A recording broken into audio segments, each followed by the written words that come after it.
Itoophiyaa waraana dhaabuudhaaf waraanni federaalaa ka juntaa barbadeessuudhaaf jedhameetiniin gara Maqaleetitti ergamee Tigraay keessa qubatee jiru Maqalee gadhiisee bahee jira jedhan. Kunis waan addaati. Waan kanarratti waan tokko isinii jechuu barbaada. Hangaasaan irra liivii dhufee jira. Hangaasaa yoo dhufu ergaa wayii isinii dabarsa Oromoo. Ummanni Tigraay haa midhaan facaafatuufi je Hangaasaan. Haa dachii qotatuufi je. Ummanni Tigraay midhaan haa facaafatuuf lola dhaaban. Gaafa ummanni Tigraay midhaan facaafatee alaa galfate lolatti dacha'aa jiran jechuudha. Lolatti deebi'uu barbaadan. Mee ilaala dalagaa bilchiginnaa. Ayiddaraaddarim xoorinat ayiqoomim jedhanii torbee matarte tana keessa dadhabne qabaa ganna dhiisaa jiran. Ani kanaan dura yoo yaadattan haasaa kiyya keessatti waan tokko isinii dubbadhe ture. Waraana ture. Waraanni kuni waggaa 30 lolame. Waggaa 30 lolame. Waggaa 30 san waggaa 3 kana nuu godhame. Waggaa 30 lole waraanni. Araarame jedhee xiqqaa guddaan kadhate. Kakkanaa kunis hin kadhate. Mootummoonni biyya biraan kadhatan jaarsummaa ergan hin dadhaban. Yakka araarama hin araaramnumi. Ebaluu wajji gad hin taa'u durriyyee waliin akkuma Abiyyiin jedhe san. Xuutna kaash maarree kalaam kabiir wallahi. Haasofni Abiyyi Ahmad guddaa ture kaleessa. Waggaa 30 booda taaggalanii dhukkee walirraa kaasanii wal afuufanii qacam guyyama takkala. Waggaa 30 booda dhufeetuma harka waraanaa bu'e. Matammaan isaa jechuun guddichummaan muummee ministeeraa isin jettaniin Abiyyi gaafa kana maal jedha beektu? Maal jedha beekte gaafa kana? Waggaa 30 jaarsummaa xiqqaa guddaan kadhatee dadhabee gaafa dhumateetiniin harka waraanaa bu'e. Waggaa 30 namni hin kadhatiin hin jiru jaarsummaa ka alaa ka keessaa ka biyyaa jaarsi biyyi qabdu sheeyni biyyi qabdu qeesiin biyyi qabdu kadhatee dadhabe. Gaafa dhufee waraanni injifatee arge hinjifatuu qofa osoo hin taane gaafa harkaan gayatanii argan maal jedhe beektaa? Haa araaramnu gatteenne haa mari'annu waan isin barbaaddan isinii godhaa waan isin feetan hin dalagaa haa jedha namichi waggaa 30 jaarsummaa kadhatee dadhabe kun kan biyyi martitti bahee dadhabe lolaan alatti gara biriin hin fixadhu ka jedhe gaafa lolaan lolanii ajjifatanii booji'an maal jedhe haa araaramnu jedhe rasbee tana mee laali qaalii nasbeen qaalii bar warri har'a 4 kiiloo taa'ee warri akka Hangaasaa Ibraahim kun laaleen Hangaasaan Ibraahim har'a wannummaan dhufu takkallee hin jiru jeemi.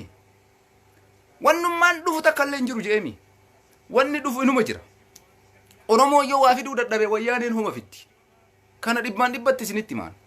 Yoo nutis waa fiduu dadhabne wayyaaneen hin fiddi. Turii dafii in injifatti jira. Ani kana jala sararee isinitti maa. Asirratti maaliif isinii kaasa gaafa harka gayanii jedhan sakandii 3 waggaa 30 bira sakandii 3 keessatti haa araaramnuun dhuftii jechuudha. Nagaa haa buufnuun dhuftii jechuudha. Har'aan dhufne sun waggaa 3 waggaa 1 baatii 8 lole Abiyyi Ahmad ummata Tigraayin. Kalee malee dheengadda waraana isaa dabalaa jira. Waraana booji'ame soba jedhan. Damassaasne jedhan. Barbadeessine jedhan. Waraanni tokkochi nurraan booji'amne jedhan. Har'a maaltu dhufe? Bulchiinsi Tigraay ka amma maayii kan Abiyyiin muudama kenneefi Tigraay bulchaa jiru waraanni dhaabatee biyyi sun gara nagaatitti akka deemtu jedhee jedhan. Jechuu hin danda'a namichi sun jechuma kana. Mee Oromoon sammuu yaaddu. Oromoon sammuun kee bilchaate. Oromoon siyaasa dandeettu. Bulchiinsi mootummaa Tigraay gaafii kana Abiyyi gaafachuu hin danda'a. Gaafii kana mootummaa federaalaatiif dhiyeessuu hin danda'a. Gatteenne haa mari'annu Abiyyi Ahmad tuksii dhaabi jecha jedhu kana dubbachuu hin danda'a. Sakandiin kennaniif sakandii. Bilchiginnaan nu dubbii jaraa hiinee walitti qaqqollofnaaf har'a sagalee kenna ukkaamsan. Isinii dubbachuu hin dandeenye Oromoo. Isinitti himnee turre. Kanaaf har'a nama 100 takkan nu laalaa jira. Isinii galee homaa miti. 200 tuni Oromoo qulfiidha kan nu laaltu. Oromoo bututtu osoo hin taane. Oromoo qaalii tana laaltu tun jechuudha. Oromoo qulqulluu tana laaltu tun jechuudha. Fiixaa Hacaaluu Hundeessaati. Fiixaa Jawaar Mohammadi warri na daawwattan kun isin beeka. Warra qulqulluudha.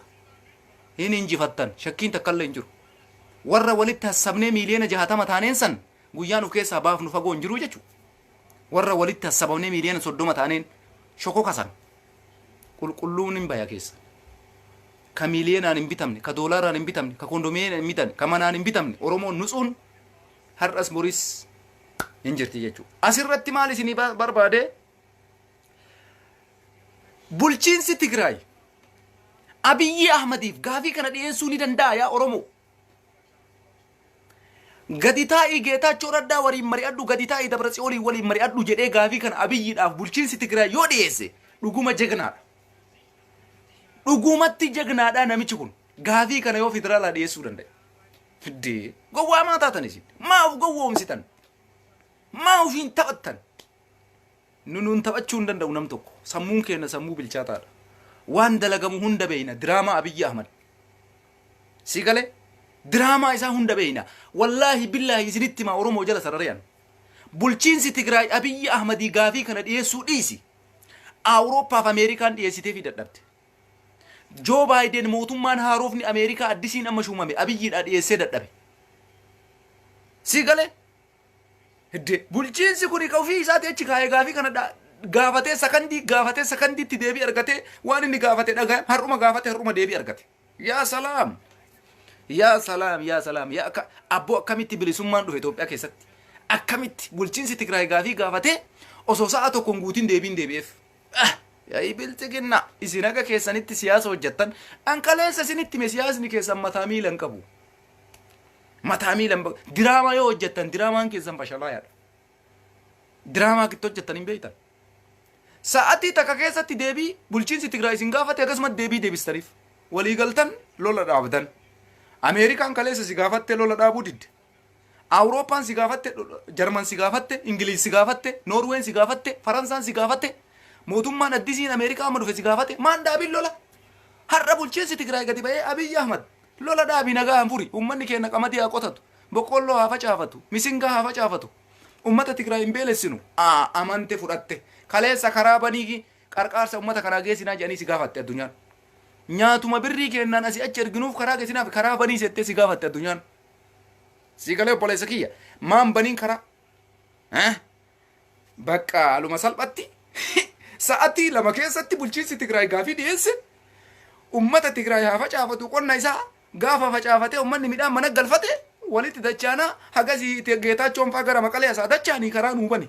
Ayyayya Geetaachoon Maqalee galee bulchiinsi Tigraay qamadii qotaa uummanni Tigraayin facaafataa achi booda Abiyyi illee Taayyee fa'aa leenjisaa hangaa isaan fa'aa leenjiin fudhatu bakka waraanni bifa haaraa waan jalqaba ammallee yoo isaan asmaraa alaa galfatan. Eessa jira siyaasni akkana? Siyaasni akkana eessa jira? Uummanni keenya akka isin hin burjaajefneef isinitti as baane malee namni baay'een na daawwatuufi miti. Anamma sheerii naa godha jechuun na dabbara. Maaliif yaani akka isaan cal'isiisaa nu jiran hin beeyna. Anama baatii 8 na adabanii baatii 8 maa nama adaban Facebook. Jaha baatii 3 irratti baatii 3 maal jechuu kun? Hin dubbatini yaa kun amma haa ta'u baasa galee bakiyya waan akkanaa waan dhugaa jiru kana Oromoon isiniif haa ba'uuf isinitti dhufee dubbadde. Gaafii bulchiinsi Tigraay dhiyeesse kana ka dhiyeesse Abiyyi Ahmad. Bulchiinsa Tigraayitti barreessee waraqaa kennee gaafii akkanaa dhiyeesse ka jedhee itti kenne Abiyyi Ahmad. Sababiin isaallee lafa jira. Birgeedii 5 boojee uummanni Tigraay kaleessa dheengadda ka kijiba takka keessa hin jiru. Birgeedii 5 waraana mootummaa jechuudha. Maqalee keessaa waraanni federaalaa gadhiisee bahe waraanni takka hin baane Maqalee waraanni wayitu jiru. Ka achi jiru kun booji'ame kun Geetaachoo Raddaa fa'aa duraan nama ajjeefti jedhaniini duraan akkas nama gooti nama fannifti. Oromoo fi Amaara akka gooti jedhaniini propaganda itti oofan san miidiyaa irratti baastee sunis harkaa fashalaa'ee jennaan waraanni akka jiruun harka kennataa jira. Waraanni Maqalee jiru guutuun jaratti harka kennachuu jira. Hin dhumnu jedhee harka kennachuu jira. Wadalaay ijji wadalaay. Ijji wadalaay. Ijji wadalaay. Falli jiru maali? Waraanni nu harkaa saabate. Hundi isaa harka kennate. Falli jiru amma daddafi ati bulchiinsa Tigraayin. Kun ergaa Abiyyi Ahmad jarana hin gowwoomina. Abiyyi Ahmad araaraaf kaleessa Ameerikaan ijjen ansaa jedhee ni bara biyyeen. Ka Itoophiyaa laa ijjen ansaa. Ka Inee laa ijjen ansaa. Ka Biltsiginnaa laa ijjen ansaa ka jedhaa ture eenyuun isinii miti. Ka Joo Baayiden ashangulliitii gootanii tiktikoo keessatti ittiin taphataa turtan. Isinii miti warra Biltsiginnaa deeggartan. Har'a garamiin bulchiinsi Tigraay isin gaafatee araara seentan. Akkamiin nu gowwoomsuu yaaddan akkatti? Bulchiinsi Tigraay isin gaafate kaleessa wayita Ameerikaan isin gaafattu juntaa deeggartan juntaa tumsitan jettaniini ummata Ameerikaa jala dhaga'uu diddan. Har'a ammoo bulchiinsummaan Tigraay gaafii dhiyeesse sanuu guyyaa takka osoo hin gahin sa'a tokko keessa gaafate sa'aatii masan keessa deebiin deebi'eef federaalli jalaa dhagaye bulchiinsa Tigraay jalaa dhagaye deebiin deebi'eef way ana wallahi billahi isinitti himu Oromoo osoo bulchiinsi Tigraay gaafii kana dhiyeesse qaata du'e namichisu qaata eenyu ajjeesa waraana mootummaa Itoophiyaatti ajjeesa sababiin inni du'uuf maali Geetaachoo walii hidhata qabdaa Dabratsiyoonii walitti hidhata qabdaa nu waliin teettee jara waliin hojjeta jedhanii ajjeesan siyaasa Itoophiyaati kun sababiin isaa namichi kun gaafii akkanaa yoo Abiyyi dhiyeesse hin amanu Abiyyiin ahaa ati jara waliin teettee hojjetaa jirta situ na keessa taa'ee information itti kennaa jira ja'aniin amanuun ajjeesa gaafii kana barreessee waraqaadha akka itti kenne Abiyyiidha bulchiinsi Tigraay ibsa kana akka mootummaa gaafii kana gaafatu ka godhe Abiyyi Ahmadi shakkii takkallee sammuu keessan kaayina sababiin isaa ammoo akkuma isiniin jenne waraanni lola dhiisee harka kennachuutti seene deemaa bulanii kiiloomeetira 20 kiiloomeetira 30 kiiloomeetira 40 wayita jarri waaf jedhanii daqiiqaa takka qabu hirriba jira wayyaaneen itti mamarsite ijjuun sixu ijjuun ansaa kalaayi wayita isiin jettuun ummanni akkasumatti qawwee lafa naqee harkuma kenna waraanni mootummaa Itoophiyaa jechuun deemaa bulee wayyaanee fi waraana kana maaltu olii oofe walu ani gaafuma jalqabaa jara kanan tuqine hin injifattu wayyaanee osoo wanni fedhe galee Abiyyi Ahmad jedhe osoo har'a gaafa Abiyyiin Ahmad osoo wayyaanee tuquu waate akka garraatiin nagaan jiru beeytani amma nagaan qabu bar dhaqee tuqee akka ummanni Amaaraa kana jalaa dhaga'ee ummanni Amaaraa antee jegnaanu antee qalaa leelaa yallam antee addis mangistuu maxxaa jedhaniini itti oofan aha jalaa galtee jarattiin sobdee waraanni keenya nu jala butute tamsa'e jettee bosonatti achiin dheessitee raasaa keessa achi dachaatee waraana isaa booji'uu jammarte isa dhumaa irratti hoo waan har'a dalagame argaa jiran akka isin argitan sanitti Ilil jedhaa magaalaa isaanii keessa fataa zanaa jiran waraanni mootummaa ammoo Maqalee keessaa bahe hin jiru kanallee quba qabaadhaa asuman waraanni hundi isaa akka kennate booji'amee jira waraanuma indaa booji'an kanaan Abiyyiidhaan loluudhaaf yoo Tigreen itti qophoofte Abiyyiin Ahmad tooftaa kana dhiyeesse birgeedii 5 jechuun achi garagalchee waraana bilchiginaa daaraa itti afachu osoo dargaggeessi Tigraay tokko lolle kanarraa waraanni suni wayita isaan haasofsiisan shaabiyatu nu jidduu seenee akkana nu godhee shaabiyatu akkas nu godhee shaabiyatu akkana nu godhe malee nuti tokko irsi xoorinnat yaani waliif ofii wal loluu biyya birii lolaa hin jirru osoo biyya birii lolaa jiraannee wareegama qaalii kafallaa kalolaalii jirruu fi wal lolaa jirraa kanaafuu Tigraayiin injifataa waraanni Tigraay tokko illee hin tuqamne jedhaa jira poolisiin achi dhaqe rakkoon jiru bakka kanaa jechuudha kanaaf har'a bulchiinsa Tigraay nu dhaqqabi jedhanii kara biraatiin carraan qabnu Awurooppaa fi Ameerikaan kaleessa nu gaafatte har'a ammoo daddafi'ati akka nama ummata sanii yaadee godhi gaafii kana nu dhiyeessi waan ati jette si yalaa dhageenna waraana keenya haga hafte san hin dhaqqabannee Maqalee baafna jedhanii akka nama araara buusuu hedu bara araarallee buusuu fi miti araarri wayituu hin bu'u bar wayyaaneen Abiyyi waliin jaarsummaa takka illee hin teettu amana kanas amani shakkii takka illee hin jiru wayyaaneef Abiyyiin jaarsummaan takka hin jiru kana fudhadhu liqimsi kuni waan lafa shakkii takka illee hin qabne inuma jaarsummaa takka hin teettu jarattiin tu mee ima dhageettanii miti waraanni fedhe soo bahe jaarsummaa takka hin teettu waliin kama arguudhaaf deemnu jechuudha wanti jiru kana dubbii kana keessatti bulchiinsi Tigraay biqaati yellawu gaafii akkasii Abiyyi gaafachuu hin danda'us gaafachuu hin danda'u hin gaafatullee Sigaltee Oromoo dubbiin jirtu tana dhugaan jirtu tana fudhadhu yoo bulchiinsi Tigraay ofirraa kaasee gaafii kan Abiyyiidhaaf dhiyeesse ka jettan taate yaa jamaa wallahi mataa keessa marmara haasaa hangaasaa isin hin dabbarre har'a hangaasaan isin hin dabbarre dhufeetiniin ummanni Tigraay qonnaa qotatuuf waraana achi baasaa wayita isin hin jedhu kan akkami fudhattan Oromooti sila ummanni keenya ganuma wala miskiina taatan ijoolleen bilisiginnaa deeggartanii yoo Abiyyiin Ahmad waraanni ummanni Tigraay haa qotatuuf achi baasee de xayyii wayita qarqaarsaaf achi deemu qawwee seensisaa jirtan jedhanii warra addunyaa asii humanitaayitii warra dhala namaatiif falmu karatti qabanii guraa jiran akkamitti ummanni Tigraay Geetaachoon faa Maqalee galan yaani gaafa qonni geeffame lolliitti dacha'aa jechuudha gaafa ummanni Tigraay facaafatee Asmaraa wanni marti xumurame walitti dacha'u jechuudha kana asumarraa madaaluu dandeessan propagandaan bilisiginnaa uguriinuu jala gahan jiru ugurimaan akkuma isiniin jenne waraanni mootummaa ka as deemu marti ka achi as deemu marti wayyaaneen gaafuma Maqalee baate waraanni si osoo jalaan tuqamiin baate Maqalee keessa jarattiin akkuma jette waraana fudhatteetuma bosona galte akkamitti namni waraana gas bahu bajjate akkuma itti aanaa haftee jedhe osoo uffata irraa yaasanii uffata reenjarii poolisii ummata istiidiyoo seenee kuwaasii ilaalaa jiru kana fakkaata malee waraana booji'ameen fakkaatu. Baay'inna irraa jechuu bara. Istaadiyoomii seenee nama tapha addunyaa ilaalaa jiru kuwaasii ilaalaa jirtaniimi baay'inna ummata waraanni sun amma bilaashuma isinif fakkaata achi garagalee waraana mootummaatiin lolaa jira. Waraana biltsiginnaatiin lolaa jira. An asirratti wanni ani isinitti dhaamuu barbaadu maali? Wayyaaneen goota. Abiyyiinis amane, Oppodiyoonis amalte, mootummaan Itoophiyaas amane, Amaarri kaleessas hin beeyti. Amaarri kaleessas hin beeyti. Abiyyiinis barate amma. Tigraay jechuun maal akka ta'e. Walumaa galatti an amma waan isiniin jechuu barbaadu. Oromoon nuti waraana hambaa tokkoo faarsuu hin barbaachisu. Nuti goota saba tokkoo faarsuu hin barbaachisu. Jegnaa biyya tokkoo faarsuu hin barbaachisu. Akkas taanee argisiisuudha qabna. Waraanni keenya waraanni adda bilisummaa Oromoo har'a osoo akkasitti Oromiyaa dhuunfate, osoo akkasitti Finfinnee seene, osoo akkasitti magaalota Oromiyaa hunda qabate maaltu sitti dhaga'ama? Har'a namni marti bakka jiru silaa ol ka'ee ililchaa bara. Ilil jennaa bara. Ani kanaaf wayyaanee yoo hinjifatte ufiifi malee nuufi miti. Wayyaanee yoo qabsoo goolabde ufiifi malee nuufi miti. Maqalee ka qabatte har'a injifatteeti, dhiiga gannayxeeti, wareegamteeti, imimmaan bootteetii miti akka kennu. Du'a sodaatteetii miti akka kennu. Itti wareegamtee itti cabdee waraana Shaabiyaa itti ciccite, waraana federaalaa itti ciccise, waraanni biyya ummata Tigraay irratti dhaqee lolambaniin hin jira.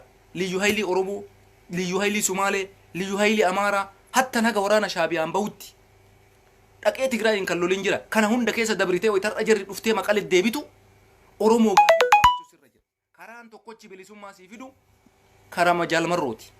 Wallahi billahi dhugaa siif himaan. Yaa jamaa nama hambaa faarsuu haa dhiifnu. Wayyaaneen turii dafi hin deebitii isiniin jedhan. Garuu lammaffaa daawwan wayyaanee jechuu hin qabnu yaa Oromoo. Ummanni Tigraay har'a dhufe Abiyyiin har'a waraana isii Tigraay keessaa baase nu hoo maaliif waraana keenya akkanatti hin jabeessin? Maal yaaddamee isin? Maaliif hin jabaanne waraanni Oromoo? Maaf walii galuu dadhabne nu? Har'a waraana qabdaati. Wayyaanee Abiyyiin harka fudhate qawwee dhaaba jedhe, tuksii dhaaba jedhe, waraanni keenya maal keessa jira? Oromoo maalitti jirta? Of laalime. Karra Abiyyi biltsiginnaa daawwan jenna. Ilmaan Oromoo ta'anii Oromoo waliin dhaabbachuu didanii, Oromoodhaa tumsuu didanii, hayyuu Oromoo keessa ajjeesaa, goota Oromoo hidhaa, Oromoo ukkaamsaa nu waliin dhaabadhaa jedhan. Akkamitti waliin dhaaban? Akkamitti isin waliin dhaabatu manni Oromoo? Osoo isin waa takka nuun godhin, osoo gaafii takka nuun deebisin. Warruma hidhame nuun hiine. Gaafii Finfinnee kaleessa Oromoon si gaafate deebisuu dhiisi. Waa'ee abbaa biyyummaa Oromoo deebisuu dhiisi. Har'a dabalataan gaafii nutti kennitanii hayyoota teenya qaalii ka Oromoon akka mastaawwatiitti keessatti ulaalu. Ka galgala ganama hafuura isaanii dhagahuu barbaannu. Ka daqiiqaan akka shittootitti ulachuu barbaannu. Ka fuunfachuu barbaannu. Riihaa sanniin. Urgooftota akka Baqqalaa ka akka Jawaar. Ka akka Jaal Abdii Raggaasaa kanniin. Ka akka Koloneel Gammachuu ayyaanaa shittoo dhawu kanniin. Hiitanii Oromoo naa tumsi, Oromoo na waliin dhaabadhu. Hin jiru kun tasumallee waan akkanaan dalagina. Oppodiyoon ummata Oromoo waliin osoo isin dhaabattanii har'a akkanaan taanu. Walumaa galatti ani gaddi kiyya guddaan natti dhagaamu. Tigraay diqqaa guddaan keessan hin beeytan turii dafii ima deebi'a Tigraay. Haa ta'u garuu Oromoon har'allee nama jala buluu qabdaati. Abiyyiin siin taane ilma Oromooti, Shimallis siin taane ilma Oromooti, Biraanuun Jawla siin taane ilma Oromooti, Baacaan Dabalee siin taane ilma Oromooti. Yilmaa Mardaasaa siin taane ilma Oromooti. Gaafa Geetaachoo fi Dabratsiyoon dhufan bu'aan sii bu'aaf teettaa Oromoo. Gaafa Tigraay dhuftee aangoo qabattee waa argattaaf teettaa Oromoo. Ka'iitiniin akka dhiiraatitti qabsaayi. Waraana kee tumsi goboo bira dhaabbadhu. Ergaan kiyya kanuma. Ani ummata Tigraay gootummaa isaa hundi keessanuu amantanii jirtan. Kaleessa amani'a har'aa miti. Ummata osoo akkana ajjeesan takkatti gootole ambaasaaddarri meeqa biraa dhume dantaan kennine Abiyyi waliin abadan hin araaramnu jedhu baga argitan. Ani wanni ummata kennaa dhaamu booyichi taree jira Oromoo. Kaa qabsaa yaa Rabbii jedha. Waluma haa kadhannu jira. Wayyaaneen Abiyyi irratti ka waan nuun siqii wayyaan irra waan nuun sinqal. Kana amani xiqqaa guddaan kee. Wayyaaneen Abiyyi irratti lola qabdee imanuu tumsaa jirti. Garuu isinoo maaliif jirtan Oromoo? Wayyaaneen Abiyyi loluun isinii tumsite isin maal gootan? Woboo tumsaa jirtanii? Nama meeqatu leenjii fudhachuu jira? nama meeqatu waraana kana qarqaaraa jira nama meeqatu waraana kana bu'aa buusaa jira maalitti jirtaaf gaafadhu obboleessoo gaafii ofii dhiyeessi fuulli quyyaan mana maaliin qayyisu jetti Oromoon harka qullaa homaa fiduu hin danda'u Oromoon har'a reefii tana maal jalaa jirtan karaa qaallittii dhuksii jira qaallittii afowaatu jira qaallittii afowaatu akkas ta'e akkanatti dubbiin hin ta'u qaallittii warra jiru sanii waa godhuu yoo barbaadan wayyaan irraa barumsa fudha ani wanni gizee mara bilikkata isinii kaa'uuf namni nama tokkorraa waa barata Oromoon amma booda abbaa fedhe jala buluun qabu jedhan kana qabadhu abiyyiin ilma Oromootiimi jalatti hin bulle maaliif jala buluu dhabne gaafii nu kaleessa gaafane takkatti nu hin deebifne yoo isinii deebisee jira jedhe haa nutti himu mee nutti haa himu ka abiyyiin kanaaf wayyaanee dura dhaabattanii wayyaanee falmitanii kanaaf qeerroof qarreen dhumaa turte kaleessa gaafiin isin gaafatan tokko ka Finfinneeti tokko hidhaaf ajjechaan isinirraa haa dhaabatudha tokko daangaan Oromiyaa haa sararamuudha kana keessaa yoo abiyyiin gaafii takka deebise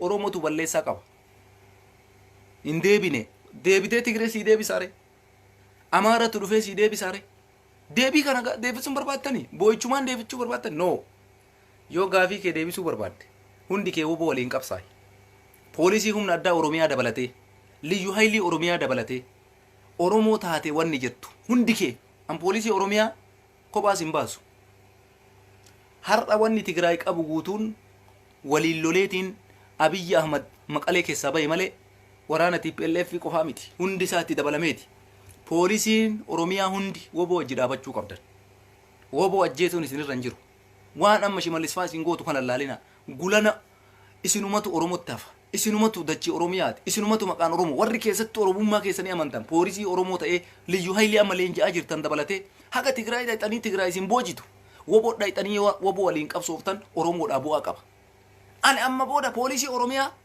isiniif WBO'n walitti dabalamuu qabdan Oromiyaa bilisoomsuudhaaf dirqama keessan Oromiyaa bilisoomsuu yoo barbaadan waraana adda bilisummaa waliin dhaabachuu qaba poolisiin Oromiyaa waraana adda bilisummaa Oromootiin loluu hin qabdan wallahi adda ergaadhaan isinii dhaamu kana isin arrabsaa turre isinii waa jedhaa turre amma dubbiin achi bira lixxe amma gizeen Oromiyaa dhaabuudhaaf qabsooftan geette poolisiin Oromiyaa uf hin dagatinaa yoo uf dagattan Tigraay ilaala akka itti isaan gaazexanyaan isaanii miidiyaa lafa kaa'ee weellisaan isaanii sirba lafa kaa'ee qabsotti wayita seenu ujoollee Tigraay fakkeenya ta'aa jira Jawaar Mohammad waan nyaatu hin dhabne yaa poolisii Oromiyaa Baqqalaan Garbaa waan nyaatu hin dhabne yaa poolisii Oromiyaa Oromiyaadhaaf jecha dararamaa jira Oromiyaadhaaf jecha hidhame Oromiyaadhaaf jecha dararamu jira Jaal Abdiin Raggaasaa Koloneel Gammachuun Ayyaanaa Oromoo maqaa isinii laakkaa'ee fixuu hin dandeenye nyaataa dhugaatii isaanii dhabanii osoo hin taane seenaa kaleessaa qabsaa'ota kaleessaa abboota keenna gootota keenna jaarraa abbaa gadaa irraa kaasee haga isa dhumaa artistii Hacaaluu Hundeessaa kaleessa nu biraa nyaatameetitti namni waan nyaatu dhabeetiniin du'e takka illee hin jiru qabsoo Oromootii fi Oromiyaadhaaf jecha wareegame marti isaa jechuudha kanaaf poolisiin Oromiyaa kana beeytanii ummata keessan waliin dhaabattanii waraana keessan waraana adda bilisummaa Oromoo Oromiyaaf lolaa isaa beeytanii shaneedha jettanii irratti duultanii ajjeesuu shaneedha jettanii nama balleessuu jarana guyyaa tokko seenaan isin gaafata shaneen isin jettan kuni bar bu'aa isinii buufti bar wayyaaneen har'a Maqalee qabatteettan borbar magaalota isii ta'amaarri keessa jirtu hunda qabachuu deemaa jirti hin teettuu bar jarritu tartiibumaan si'a isiiti bar borgara Finfinnee dhufti bar gaafa san ammoo shaneen tun isin fayyaddi poolisiin Oromiyaa WBO waliin dhaabadhu kanuma isin jechuu barbaada sa'atii baay'ee illee qabu galatoomaa ergaa kiyya kana naa daddabarsaa waraana keessan jabeeffadha jaran wanni ambaa homa ambaati jaran namni waan namaatiin boonu namni waan namaatiin dhaadatu namni waan namaatiin akaabbadu namni waan namaatiin ufjaju akirri isaa salphinna kootii tokko namarraa yoo ergifatte kophee takka namarraa yoo ergifatte bakka deemte san dhayxee osoo ati mana hin gahin abboo kopheeti yanaa keessa hin jee sirraa baafatee deema dachii namaa namni qottee badaa baastee wayitati bilcheessitu dhufee irraa si ari'ata niitii namaa nama qotu dhuftee sirraa fudhata niitiin namaa niitii teessii ta'uu hin dandeessu dhufeetuma sirraa fudhatee deema jechuudha namni waan sadiin kana ifa ajjan kasaaraadha kanaafuu wayyaaneen Oromoodhaaf homaan gootu qabsoo teennaaf nu fayyaddi yoo nu jabaanne qofa sanitti illee yoo nu callifnee jaruma harka rukun shim shim shim shim maal godhaa jirtare kottuu jedhaani jirta bar qophooftee eeguu qabdaachi natti asin tarinii dimbara kiyya bira stop jechuunis irra jira stop achumatti narraa kana malee qabsoon harkuma jaraa rukutuu bichatti yoo deebinee bakka jirru muuziqaa majaraa banannee itti dhiichifne alla qallat dhumate dubbiin ufin gowwoomsin jarri isaatti qabsotti fufan nuti hoo jalmarroo taanee jalsanyii taanee jalgullichoo taanee akkuma jarri godhan kana ibiddatti qabsiisuu qabna gaafa jarri dhufanii oromiyaatti olaala oromiyaan sin ilaallattu abbaate oromiyaan sin ilaallattu tigraay mateetti dhaabbadhu maqalimatti stop kana jechuun nurra jira yoo isin martuuf gattaniitumaan jaruma bicha harka rukunne maalitti jirraaf laaluu qabna warrummaan har'a mootummaa kana mormaa jirru jechuudha isaa ijoollee bilchiqinnaa jarri ufin beekan yoomu nummaa warri har'a hacaaluudhaaf imimmaan gannaqaa jiru imimmaan dhugaa hangaasaan reef bar sirba hacaaluu fidatee dhufe bar sirba hacaaluu banatee dhageeffataan jiru hangaasaan fakkeessituun kanniin fa'a waliin miiliyoona 60 si galaami si ajjeesanii sii boo'u bar maafiyaa hojii ajaa'ibaati bar si ajjeesanii sii boo'u kanniintu miiliyoona 60 guute walumaa galatti ani ijoollee teenna qulqulluu warra kalee sarraa kaasanii agarraa oromoodhaa qabsaa jirtan wanni isinirraa eeggamu maali ka biyya jirtuuf ka ala jirtullee wayyaaneen jabaachuun jabummaa isiiti injifachuun gootummaa isiiti wareegamteeti beekamu taphatti bakka kanatti hin deebine bar warra wayyaaneen taphatti maqaletti hin deebine bar waraana akka isin argitan sanii kuma sadi bakka takka boojitee maqaletti deebite malee taphumatti akka isin harka dhooytanii jarumaa shimshim harka gootan sanitti osoo isinillee harka dha'uufii baattanii wayyaaneen hima injifatti harkan dha'iniif abbaan feete irratti duule abbaan feete abadan jarri miidiyaarra hin jiran lafarra jira wayyaaneen qawween osoo afaaniin feesbuuk irra miidiyaa qofa osoo hin taane hojiilleen ittuma jiranii jechuudha nutis akkas ta'uu qabna oromoo hojiidhaan argisiisuudha qabna ani abadan ima isin waliin gabbee amma booda daawun wayyaaneen jenne yoo isin har'a uf beeytanii waraana keessan tumsattanii gaafa jarri tuni humna jabeeffattee gara Itoophiyaa dhuftee Itoophiyaa fudhachuudhaaf dhuftu abadan sittin kenninu jenneenii dachii teenna oromiyaa haadha bunaa haadha daa'imaa haadha aananii haadha qamadii haadha garbuu haadha boqqolloo haadha jimaa teenna tanan kenninu jennee irra wareegamuudhaaf uf qopheessuun nurra jira malee waan amma hangaasaan tiiviidhaan ay bahee bururur jedhu kana waan akka har'a taayyeen fa'a ittiin akka abbadanii kana ofirraa dhiisuu qabdan oromoo jarri kun yoo wayyaaneen dhufte ay gooftaayee jedhaniitumaan jala gulufu malee ummata waa takka kaayoo hin qabne obbodiyoo kaayoo takka hin qaban kanaaf oromoon bilisummaa yoo barbaadan ijaarama wayyaaneen abiyyi jalaan galtu abadan osoo innuu aga fedhe araara jechuu baate isumatu dadhaba malee jaraa miti ani kana jala sararee isinitti hima maaliif yoo jettan ummanni kun ummata halkanii guyyaa rafne ummata deemaa bulu amma yoo na finfinnee jirti garii dhugaa isinitti himaan garii yoo nama finfinnee jirti miilaan deemtee bar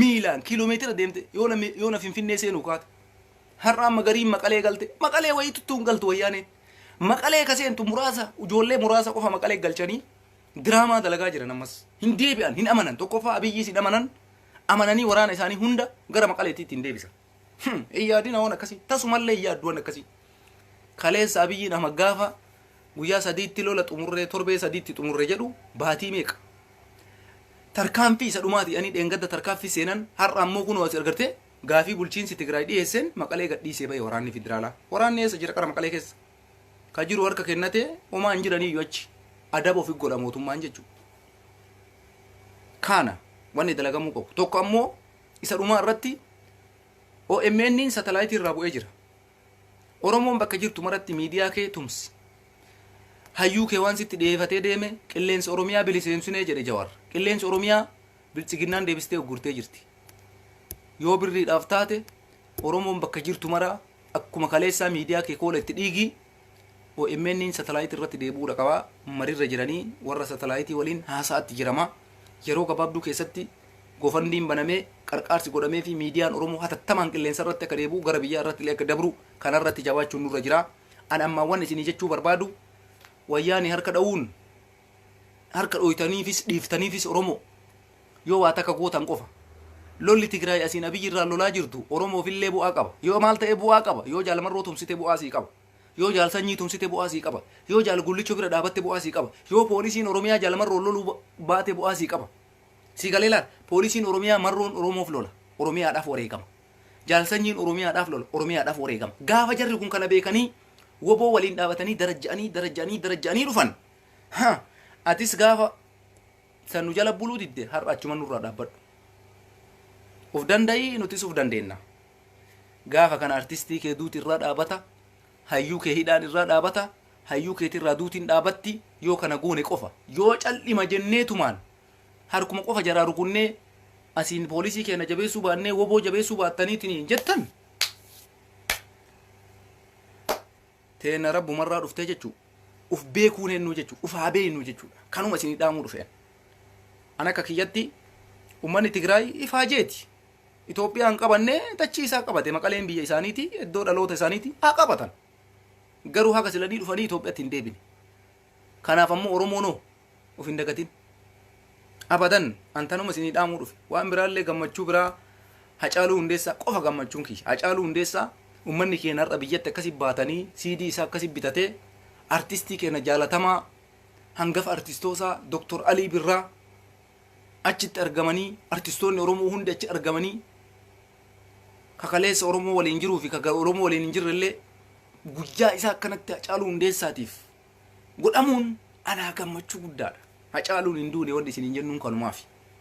Wayyaanee ammoo hujiini malee afaaniinii miti ka maqalee deebite. Kanaafi ijoollee adda bilisummaa Oromootiillee dhaamsi an dhaamu isinis jabaadha. Namni qawwee qabu namni jabaate inuma jabaata. Jaalmarroon kiyya jabaattee jirta. Kaleessa Oromiyaan akkam jirti har'a akkam jirti. Waraanni adda bilisummaa Oromoo kaleessa akkam ture har'a akkam jira. Galanni Rabbiin badin.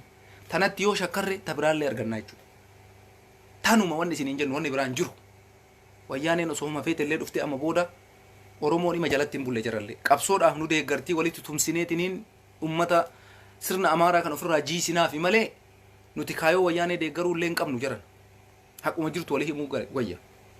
Warra osoo har'a wayyaaneen deebitee dura dhaabatu keessaa tokko numa ammas. Warri har'a Abiyyi waliin jiru bor wayyaanee mataa abar jaran. Kanallee beekaa dubbii kana qabadhaasuma. Warri har'a Abiyyi Ahmad deeggaru bor wayyaanee ma deeggara. Namni nu waliin dhaabatu hin jiru boris. Namni bor wayyaanee le mormullee numa. Ka har'a Abiyyi mormullee numa. Maaliif nuti kaayoo qabna waan ta'eef. Warri kaayoo hin qabne immoo birri argatee mana argannaan achuma isaa dhumatte. Shuuf warri birri barbaadu, warri mana barbaadu, warri dachii barbaadu kondominiyeemii itti kennite miiliyoona takka itti kenninaan dhumate.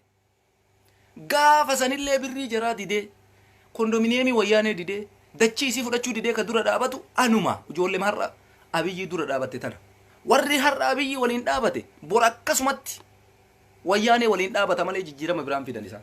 Isaan kaayoon isaanii maali beeytanii? Mana gaarii keessa galuu, bishaan gaarii dhuguu, dhugaatii gaarii dhuguu, argite beekamuu miidiyaa irratti baatee jarri kuni kaayoon isaanii kanuma. Oromoon maaliif deema? Oromoon maaliif qabsaa'e kaleessa? Yoo tana beeyte qofaati mootummaa Itoophiyaa dura dhaabachuu ka dandeessu yookaan ammoo warra har'a Abiyyi waliin jiru bor wayyaanee mata yoo wayyaaneen dhuftee biyya qabatte. Tanuma dubbiin tanuma amana. Wallahi isinii kakadhaan warruma har'a Abiyyi mormu kanatu borillee osoo wayyaaneen deebiteellee wayyaanee morma. Nuti abadan haga wanni Oromoon barbaadu sun argamutti mormii kennan dhiifna. Mormiin kenna ammoo mormii karaa dhugaa ta'uu qaba. Waraanni bilisummaa Oromoo bira dhaabbadhaa.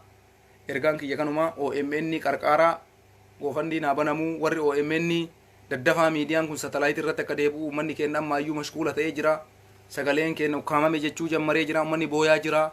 Kaleessa ta'anii waan uummanni keenya itti jiru dhageeffatanii maalitti jirtanii jedhanii uummata keenya warra alarraa Oromoodhaa sagalee ta'u hordofaa jiranii har'a sun marti dhabamaa jirti. Mootummaan kun ammoo gaafa OMN satellite irraa buusuudhaaf taaggaluu jammare hamileen isaa cabe.